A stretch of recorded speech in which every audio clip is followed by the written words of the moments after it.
Welcome to Your Career Podcast. If you're looking for inspiration in your career or job search, you're at the right place.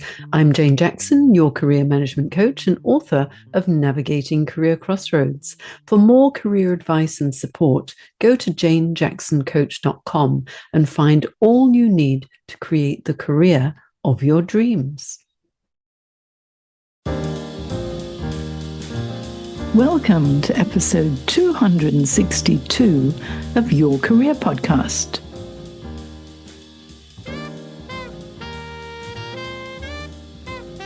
Welcome back. I'm glad that you're with me again because today I want to talk about how you can take control of your career after a redundancy. And the reason why I want to talk about this today is because it's a concerning time for so many professionals in the public and the private sectors right now. People are really feeling the jitters when it comes to their jobs, and news reports are fueling the jitters as mass job cuts have begun in Australia's biggest employer, the New South Wales public sector, and others. But in the public sector, with a headcount of 450,000 people, this sector is kicking off a series of mass job cuts that will impact thousands. Reports have stated that due to budgetary crisis, an enormous inherited debt, plus long-term economic uncertainty, the government's preparing to kick off a raft of measures aimed at trimming the public service. Scary. Recent reports also state that in 2024, media, tech companies, airlines, manufacturing, mining, transport and logistics industries, they're also reeling from job cuts. Here are some numbers that have been reported. Paramount Global is cutting 15% of its US workforce, which will affect about 2,000 employees.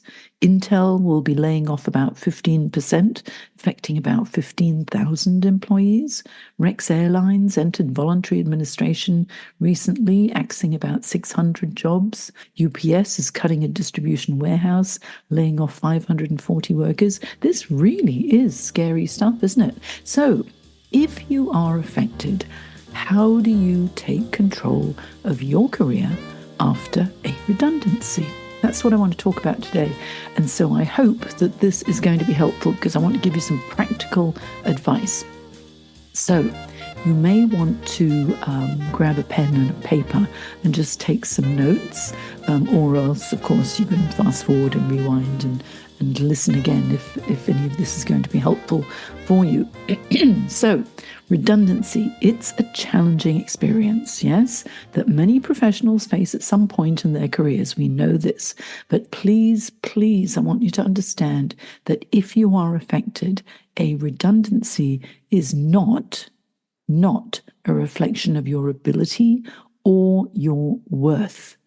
I've been supporting professionals for over 24 years in transition to help them reinvent their careers and land the next job. And I understand very well the emotional roller coaster that a redundancy can create, especially when it's sudden and unexpected. But remember this, redundancies occur often because of broader economic factors and necessary organizational changes, not because of your ability. Okay, it's a business decision. It's not you. However, when it does happen to you, it can hit really hard. And, having someone to guide you through the experience and the rebuilding process really helps to make the transition smoother and faster and make you feel better about yourself as well. So it's not you, it's them. If it affects you, what I want to do is share some ways that will help you to manage the aftermath of redundancy and get back in control of your career and your life if this is what has happened to you. Okay, so from handling stress and finances to crafting a winning job search strategy and preparing for interviews, I have you covered. You got that pen and paper now? Take notes because it will help. And I'm going to cover a lot now. So are you ready? I hope so. Now, managing stress and emotional well-being, first of all. You'll have to excuse me. I've got a little bit of a cold as I'm recording this. So if I don't sound like my usual self, forgive me. But I really wanted to get this out to you because so many people are affected at the moment. So first of all, acknowledge your feelings. A redundancy, okay, can trigger a range of emotions, and those emotions can include anger, fear, and sadness. And acknowledging those feelings is the first step to managing them effectively. First of all, accept your emotions. It's okay to feel upset or anxious. Allow yourself to experience those emotions without judgment. Just go through them because you really do need to let them out. And also seek support. Talk to your friends, your family, people who you know are going to support you, or your career coach about how you feel about this situation. Don't bottle it up. Sharing your experiences can really provide a bit of relief and often will give you new perspectives too, because other people can be objective when you're being emotional. Yeah. Practice self-care. Taking care of your physical and mental health is crucial at this point in time. So, what can you do to practice self care? First of all, exercise regularly because physical activity reduces stress and helps to improve your mood. Really sweating it out and getting your heart rate up, it helps so much. Please make sure you have a balanced diet because it supports your overall well-being. If you don't eat well, you're not going to have the nutrition needed to have a really sharp and positive mindset. Mindfulness and meditation really helps. So it can help you to stay grounded, reduces anxiety.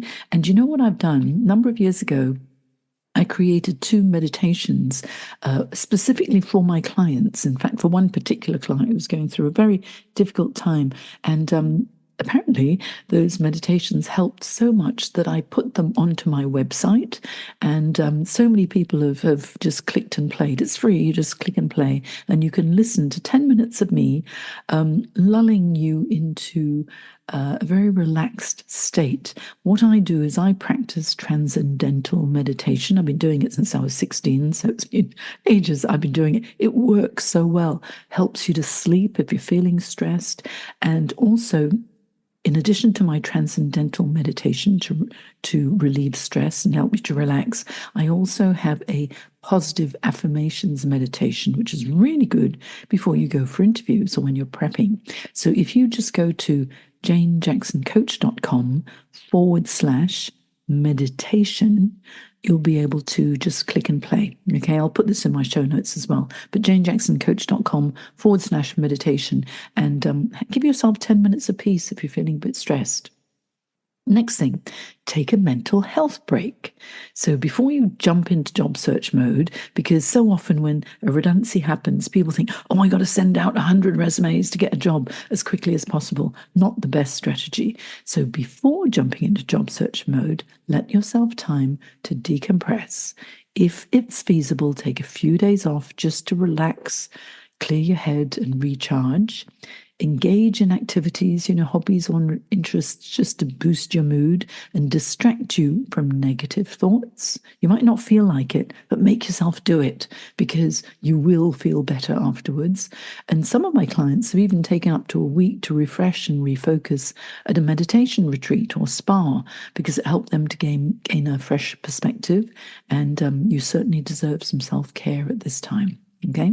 Once you've done that, the next thing is you need to get your finances in order. Okay, assess your financial situation. Understanding your financial standing will help you now to make informed decisions. And when you know where you stand, it helps to reduce stress. All right, so review your savings and expenses, calculate your savings, list essential expenses, and determine how long you can sustain yourself with that redundancy package. If there is no redundancy package, then you definitely need to budget. So create a budget to manage your finances effectively during this period. Okay, you'll feel more in control. And this is all about being back in control again.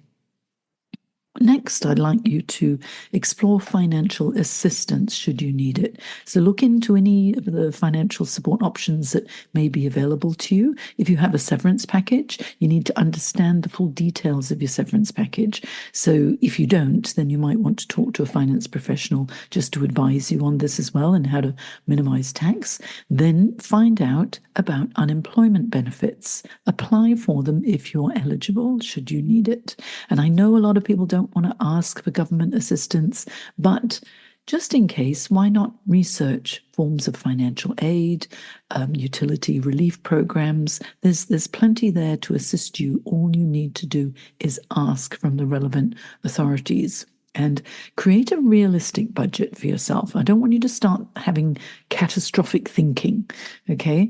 I found that many of my clients, when I first start working with them, when they go through a career transition, they feel very stressed and they feel that they need to get the next job as soon as possible. Otherwise, it'll be the end of the world. But no, a reality check with a comprehensive budget is much needed to put everything back into perspective, right? Then, rebuild your confidence. How do you do that? You reflect on your past achievements. Remind yourself of all the professional accomplishments you have achieved, and that will boost your confidence, okay? List your accomplishments. Write down the key achievements, the skills you use to achieve those positive results, because though that is your superpower. The results that you have achieved is your superpower. It's proof that you are of value, and you definitely are of value. Yes? Yes, of course. Now, positive affirmations are also important. You can use positive affirmations to help to build a positive mindset, even if you don't feel like it. All right. So, what I want you to do is to download and print out my positive affirmations. Okay. Go to janejacksoncoach.com/morning affirmations, and you'll see there are 7 affirmations there that if you repeat one each day for 7 days, okay, repeat them over and over again, and throughout the day, whenever you need to refocus, when you're feeling a little bit of a wobble, you will feel much better. Go to janejacksoncoach.com/morning affirmations, download it, print it out, put it next to your bed or on your bedside table or on the kitchen on the fridge with a magnet, and look at them and repeat them. It will make you feel better. I need to get you into that positive mindset, right? Next thing is upskill and reskill. So let's do a skills gap analysis, because learning new skills and improving your existing ones will enhance your employability. So once you've done a skills gap analysis, then where can you get upskilled without having to spend a fortune? You can do online courses and go to places like Coursera, LinkedIn Learning, or Udemy, and they offer numerous courses that won't cost an arm and a leg. And you may need to get up-to-date certifications that are relevant to your industry. So while you're in between roles, it's a good time to actually upgrade your certifications if they're about to lapse or have lapsed. Listen to career podcasts. There are so many out there. In addition to this one, which is your career podcast, I have another podcast, which is called How to Get a Job. And there are 7 episodes in How to Get a Job. Each one is 6 to 7 minutes long, and it provides you with a fantastic boost for each step of the essential steps that you need to take to land that next job. So you can look for How to Get a Job with Jane Jackson on iTunes or Spotify, but you'll find many other career podcasts that are excellent that will also help you. Okay. I have a couple of online courses in my Careers Academy. One is how to write a powerful resume. Another is how to ace your job interview, how to manage stress. You can find all of my courses at thecareersacademy.online. And I'll have the links in my show notes if you want to find them. But they'll help you as well. All right. Next, what do you do? Self-assessments for career clarity. Let's identify your strengths and areas for improvement. Okay, so do a SWOT analysis, strengths, weaknesses, opportunities, and threats to best understand your current position. What are your strengths? What do you need to improve on? What opportunities may present themselves now that one door has closed? Yep. Seek feedback from your colleagues, past colleagues, manager, anyone who knows you in a professional capacity to gain additional insights into who you are, what you bring to the table, how you are perceived by others. And then, if you want to complete a series of comprehensive self-assessments, you can download my Career Clarity Pack from the Careers Academy.online. You'll find it there in the shop, because the Career Clarity Pack will assess your values, your motivators, your transferable skills, the legacy you want to leave, help you to do a life inventory on your current state with regard to your finances, your career, your relationships, your state of health, and also your physical environment. Everyone who's completed it has told me it's been so helpful to enable them to identify what really is important to them. Then define your career goals. Clarify those career aspirations so that you can direct your job search a little more effectively. So, what are your short term goals? What are your long term goals? What do you want to achieve in the next 4 to 6 months and the next 2 to 3 years? Okay, because that will give you a focus. And then list the characteristics of your ideal job, such as what industry, what's the role, which specific companies, what sort of company culture, the location, all the different aspects of any role and any business that's important to you. What is your dream job?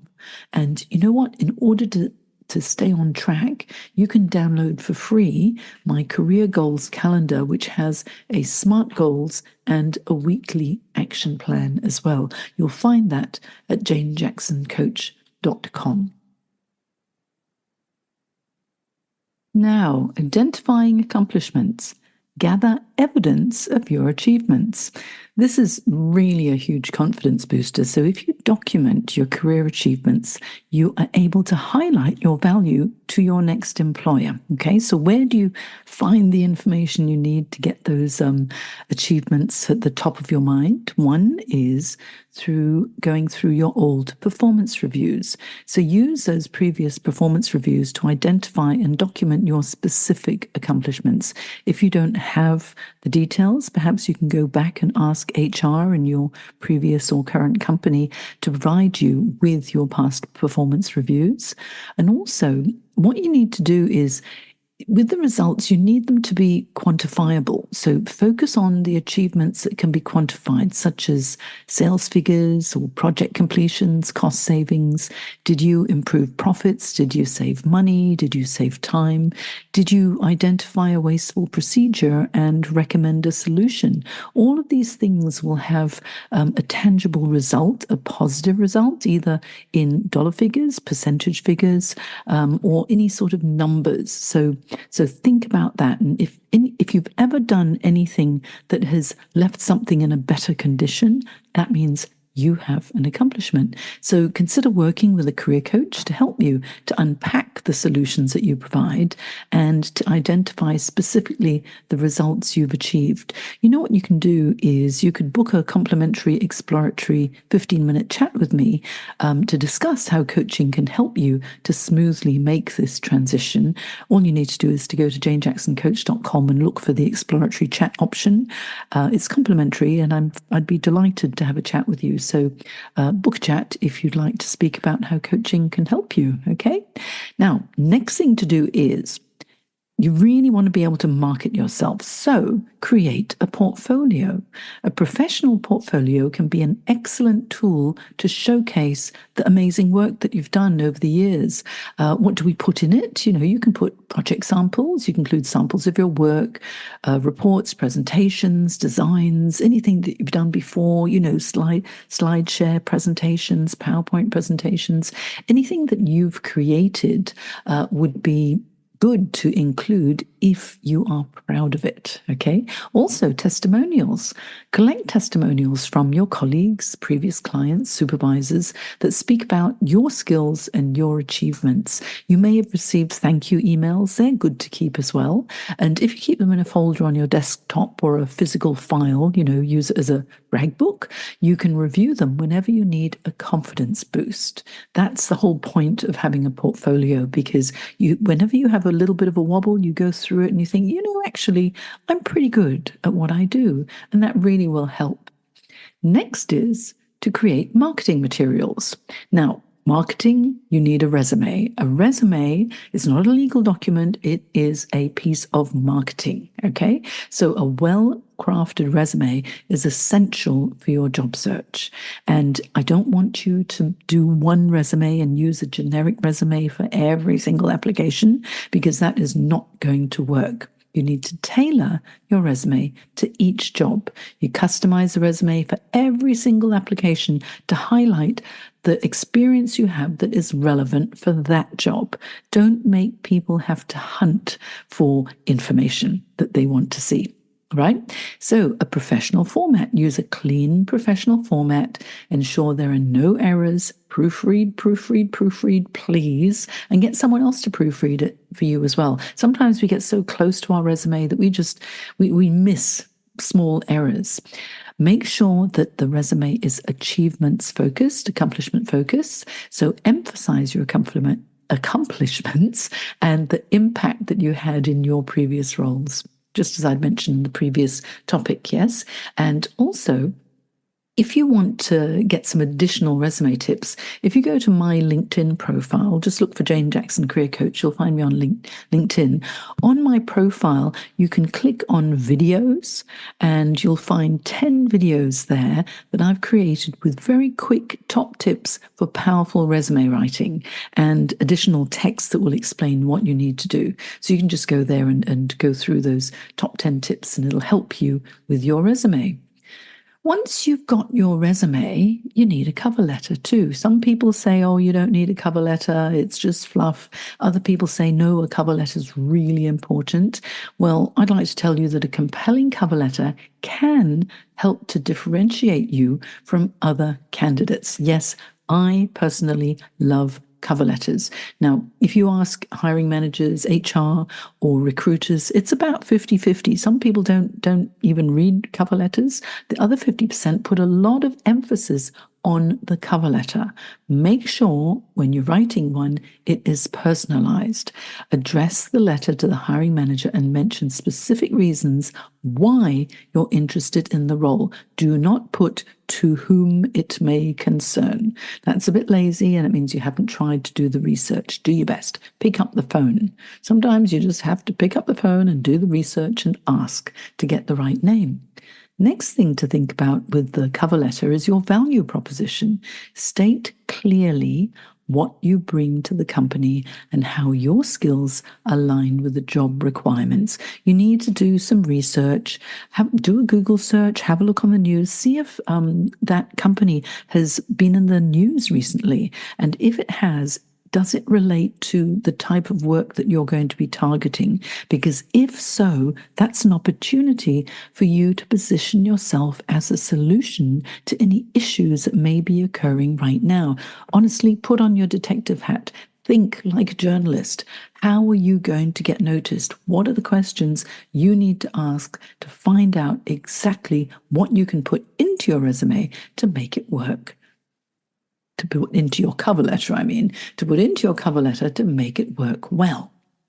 Right, your LinkedIn profile, all part of marketing as well. An optimized LinkedIn profile increases your visibility to recruiters. What do I mean by optimizing?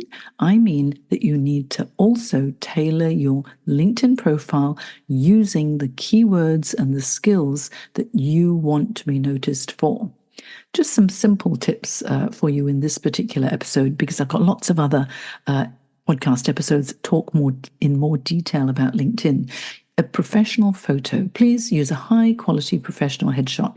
You don't have to get a professional photographer to do it. iPhones and your high quality phone has got a very good camera now, but do keep a plain background behind you and make sure that you have a nice smile. People can see your eyes.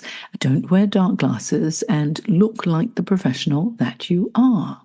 Okay, then headline and summary. Write a really compelling headline and summary that highlight your expertise and career aspirations. That headline or tagline, the default on LinkedIn is job title at company. So that means you can click on the little pencil icon, edit it, and put in maybe a little phrase that captures the solutions that you provide to the company, and then add the specific keywords that highlight the skills that you bring to the table, whether it's operations management, digital marketing, whatever it is that's in your area of expertise that you want to be found for, put the keywords in your tagline. Now, in between each set of keywords or keyword, put that little pipe, I believe you call it, a pipe in between the words so people can differentiate and the LinkedIn algorithm can pick up each keyword separately. Then your experience and skills. Update your experience and skills section to reflect your most recent and relevant work. In the experience section, which is your professional experience section, remember it just says experience. So if there are some skills that you want to highlight, then you can also include it in the experience section, even if it was voluntary work, as long as you mention which organization you're volunteering at. And then you can put up to between 50 and 100 skills, depending on where you are in the world. I'm in Australia at the moment, and it goes up to 50 for me at this point when I'm recording. But in America, you can add up to 100 skills. So use the skills that are most relevant to you and put in as many as you can in the skills section that are relevant. Relevance is really important here. And then make sure that you link them to the experience section. For help with your LinkedIn profile, you can check out an online course that I created for you. It's called LinkedIn for Career Success. And if you follow it step by step, I guide you through the entire process of updating your resume and also how to become a content creator and leveraging it for your personal brand. You'll find my online course, LinkedIn for Career Success, at thecareersacademy.online. Okay, let's go to the next thing that you need to think about. You need to assess the job market too, because, since you last looked for a job, things have changed. Things are changing very rapidly these days, and the job market is changing too.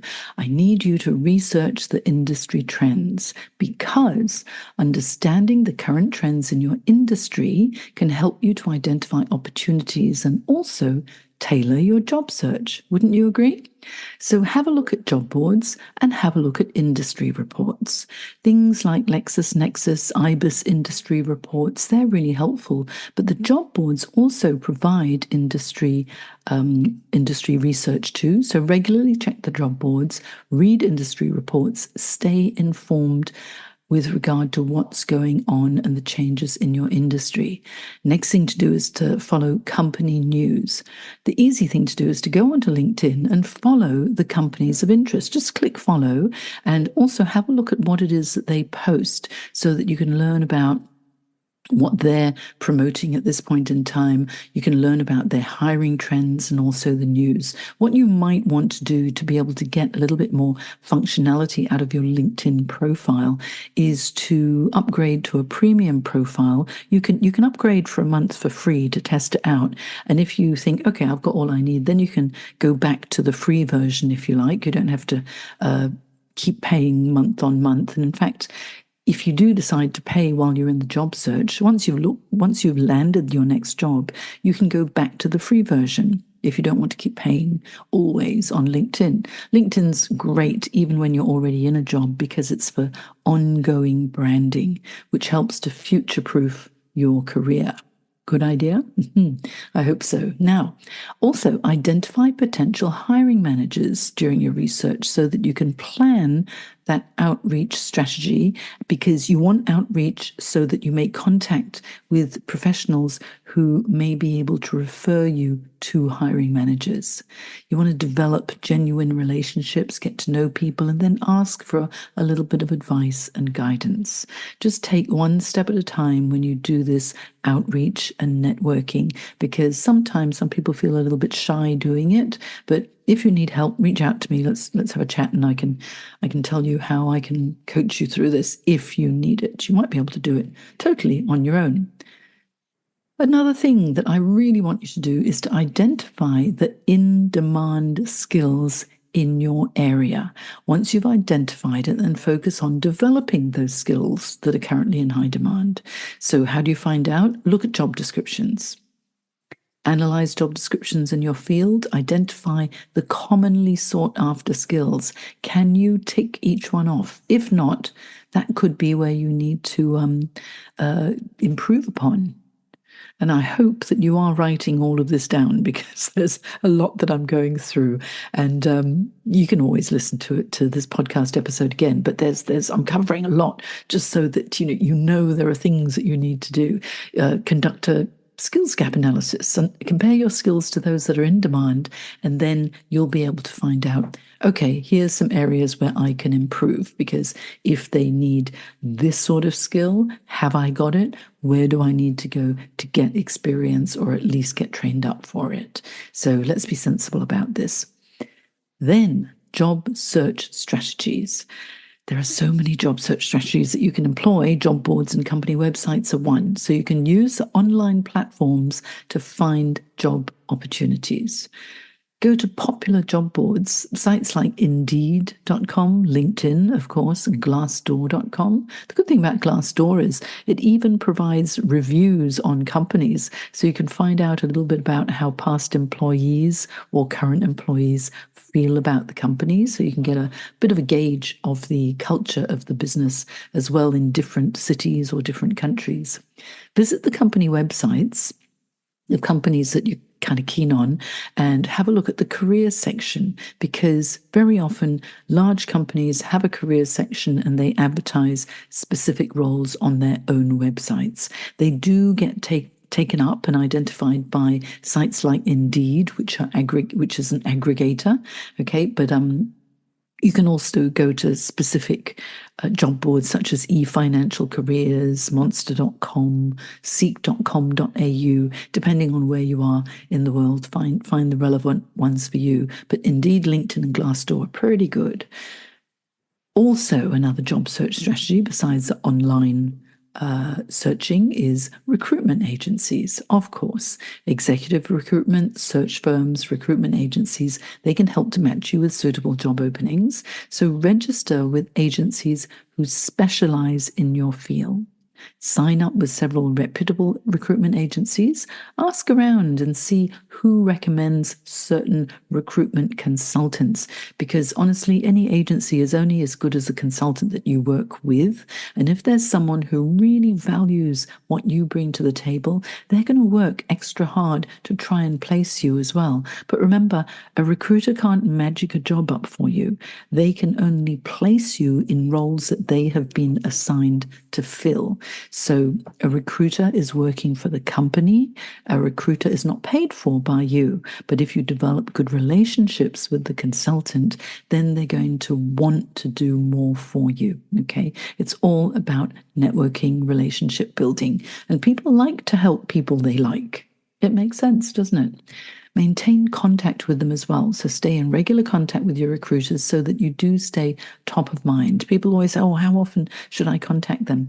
Well, every 2 to 3 weeks, if you haven't heard, just to say, hey, just touching base with you. I've updated my resume and I'd like to give you the latest version, or just want to have a chat and, see what's going on within the industry. Don't disregard interim assignments, contract roles, or freelancing, because that could be an option to get some money in if money is tight. But also, even though it might just be freelancing, it gives you the opportunity to expand your network while you're making an income, and also for people to test you out and get to know you and what it is that you bring to the table. Of course, networking is part and parcel of your job search strategies, and it is the most powerful tool for uncovering job opportunities. 75 to 80% of my clients land their job through effective networking, even though they might feel that networking initially is a bit icky. And we all feel a little bit uncomfortable networking if we think we're asking for favors, but networking is not asking for favors. It's developing relationships, having a conversation. And you actually should maintain your network even when you're not looking for a job. Don't just reach out to people when you are looking for a job. Do maintain that contact, throughout your career as well. Now, what I want you to do is to reach out to contacts, inform your professional network that you're exploring new directions and would love to catch up for inspiration, advice, and guidance. Advice and guidance, not job opportunities, just advice and guidance. When you do meet with them, ask if they know anyone with whom you should also have a chat for additional research. You're just information gathering. The more people you meet in the right areas, the more likely you'll become aware of potential roles that will open up. Attend events, participate in industry events, conferences, meetups, anywhere where professionals in your area are likely to congregate will give you an opportunity to meet more people who might know of potential openings that will be coming up and at least get to know you and be able to refer you on. There's also online networking, so engage with professionals in your field through sites like LinkedIn, of course. I'm sure you can tell that LinkedIn is my favorite platform because it works, and also through industry forums. Do a search for specific industry forums and join in the conversation just so that you get known. Now, once all of this starts generating job interviews, and hopefully it will very soon. If you do it effectively, it does work. The process is not rocket science. The process works if you follow it and you are consistent. So, as you follow the processes that I've just told you and you're consistent and you apply effectively, you will start to get job interviews. So then you'll need to prepare for job interviews, of course. So research the company before you go in for the interview, and thorough preparation demonstrates your interest and suitability for the role. So, what sorts of things should you be researching to prepare? The company background, learn about the company's history, mission, values, recent news, anything you can read about them, find out, because the more you know about the company, the more you can talk about it intelligently and start to position yourself as someone who's already almost a part of them. And really, the fit is the biggest thing when it comes to getting hired. Understand the role requirements. What are the key responsibilities and specific requirements for that role that you're applying for? And then, of course, practice your interview technique. There's a really good feature on LinkedIn that is amazing for interview preparation. It's called the interview prep feature. And you're able to record yourself on video right on that platform to answer common interview questions. And they give you all these different questions that you can use in this interview prep feature. And you can even save that video and then send it to any of your connections or your coach or your peers, friends, anyone whose opinion you respect. And they can just click and play on LinkedIn your video. It's just private to them, and then provide you with feedback too. My clients do that for me. They record their interview prep if we're not doing it live, and then send me a LinkedIn note to say, hey, Jane, can you have a look at this? And then I can give them my 2 cents worth. Where do you find the interview prep feature? When you go to LinkedIn, if you look up at the top, there's a tab that says jobs. So it's the job board tab, basically. So you click on that, look over to the left, and you will see interview prep. Click on that and explore it. I think you'll like it. It really is a little known feature, but it's a valuable feature on LinkedIn. Mock interviews are helpful to get rid of job interview nerves, because most people do get a little bit nervous when it comes to interviews. So conduct a mock interview to build your confidence and improve your performance. This way you can get some feedback. So ask a friend or a mentor to conduct an interview and provide feedback to you. Using that job interview prep feature I've just told you will be a fantastic way to practice, because when you're being recorded and you're being recorded, you get a little bit nervous. So it kind of replicates the actual job interview when you've got that little heightened sense of adrenaline going through you. Next thing is professional services. Consider using professional interview coaching services in order to help you. Now, if reach out to me, that's what I'm here for, as your coach. And I can explain to you all the different coaching services that I can provide for you should you need it. Now, getting over the redundancy. All of these tips that I've just spoken about is all about helping you to get over your redundancy. And remember, you were not made redundant. Your role was made redundant.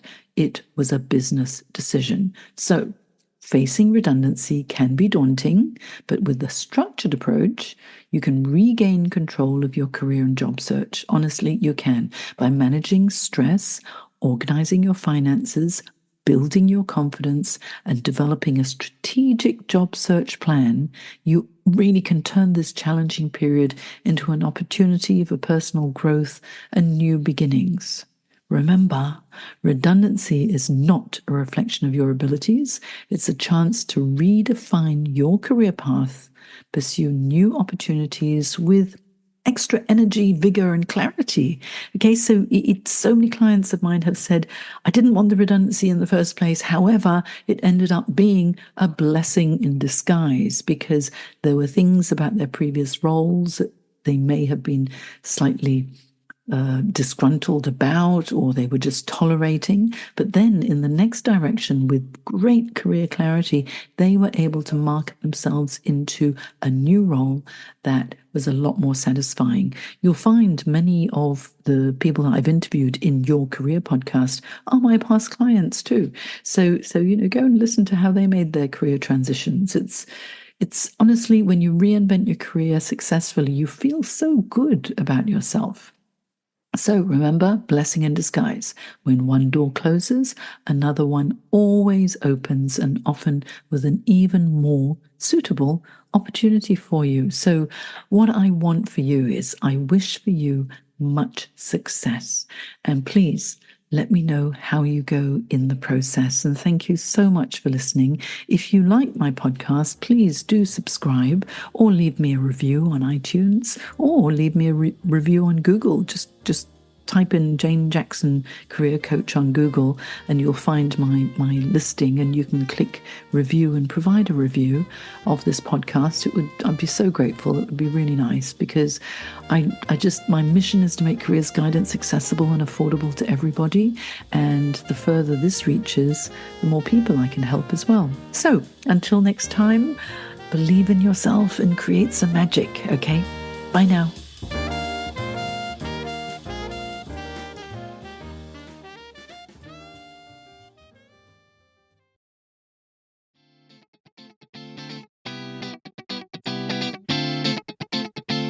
Thanks for joining me today. For affordable career help, please check out my Career Success Program.